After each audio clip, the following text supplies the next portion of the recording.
Now, if somebody does do the inevitable overhead page or ask for help, what legalities, we'll talk about equipment and some other stuff here in a minute, but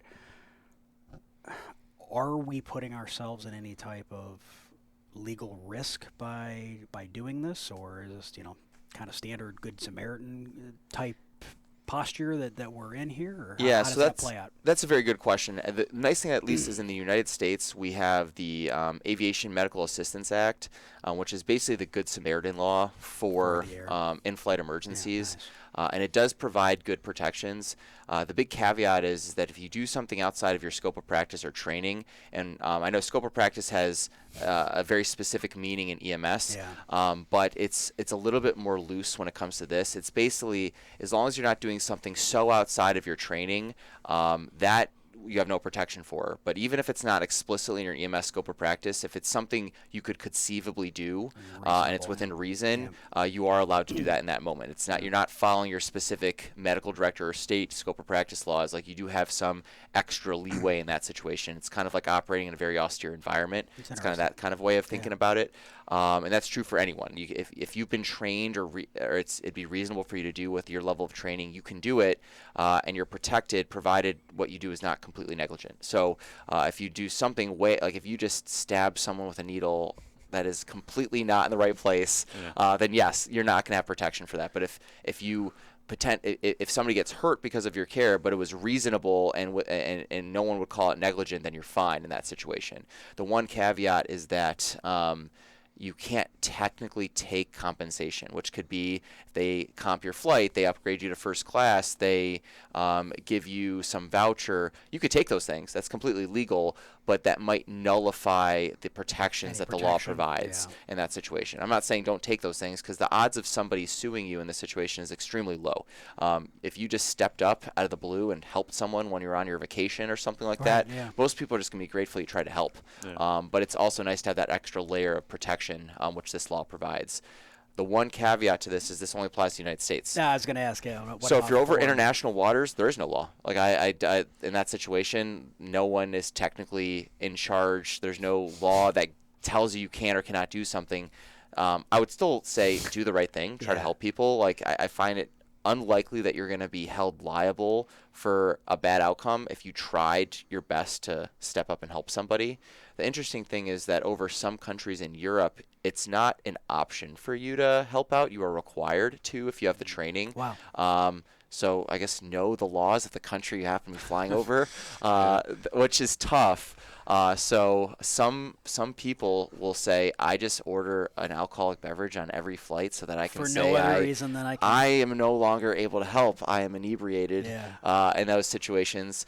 The alternative is, which is what I plan to do. Should not have offered that up to this group, I guess. The alternative, which is what I plan to do if I'm ever on a plane for this, is I'm just going to try to help, and I'm not going to worry about the law. I'm just going to do what I think is right, and if something goes wrong, I'll just deal with those consequences, because ultimately I went into this profession to help people, and if I have the skills and I'm not drinking, I'm absolutely going to help, and we'll just deal with what happens. Well, like you said, the chances of a legal proceeding against you is exquisitely low. One, no one's probably going to sue. Two, if somebody does sue, what are the chances that a jury is going to say you are liable when you were just stepping up to help? It's very unlikely.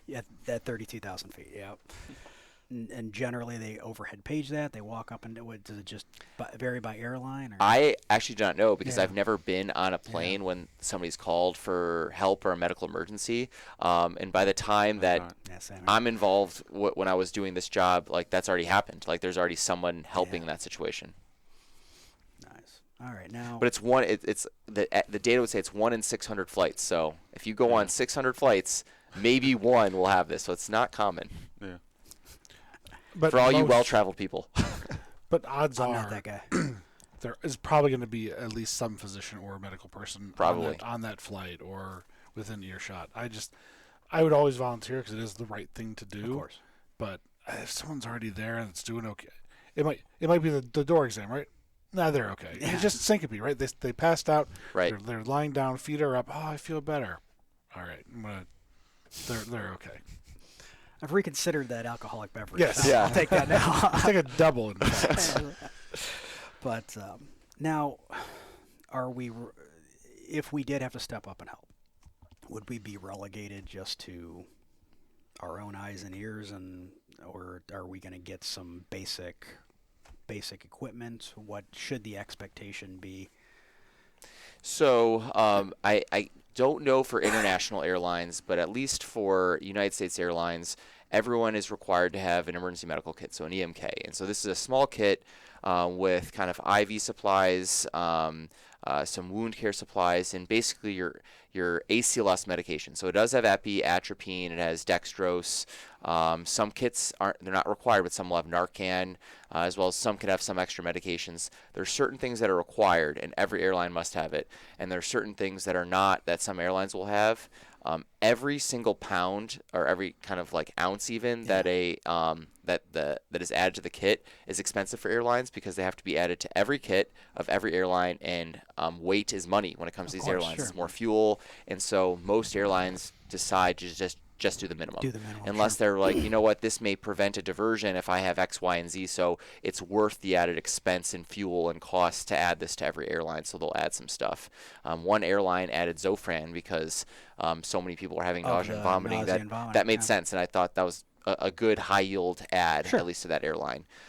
So if you ever respond to an emergency, and it seems real on an airline, ask for the EMK. That'll do two things. One, it'll get it for you, and two, it'll immediately instill confidence in the stewardesses who are helping you, because they're going to be like, whoa, this person knows. Clearly know they know what to ask for, and that's good, right? Because we all know that confidence kind of makes people feel better and kind of leads to things kind of working more smoothly. So it's a good thing to ask for.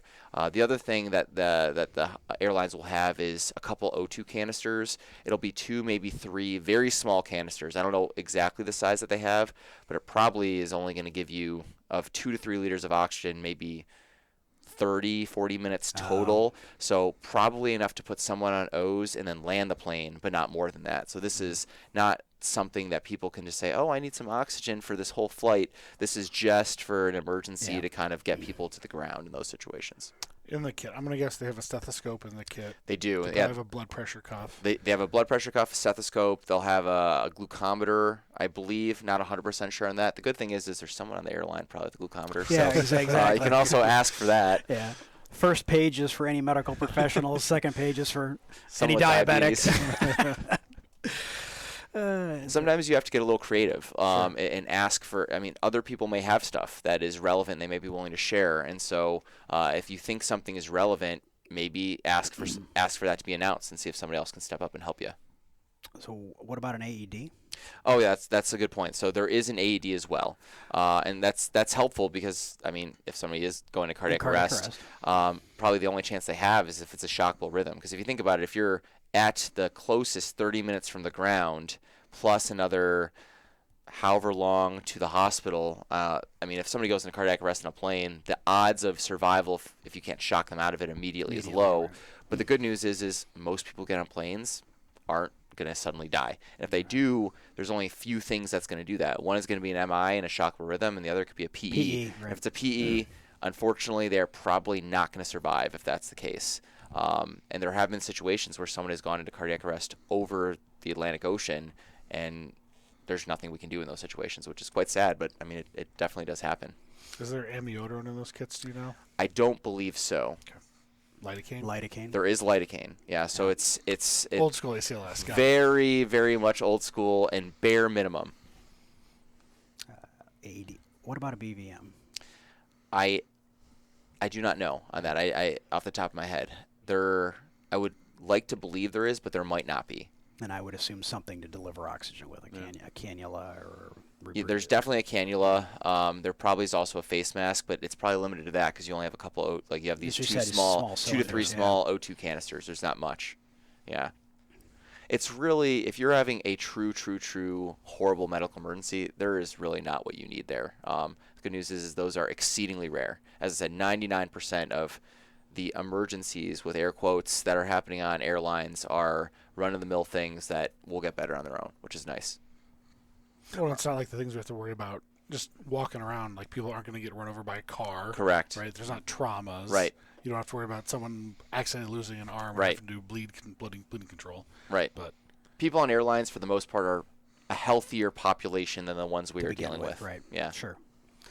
Are there any special situations, special precautions when using an AED at altitude?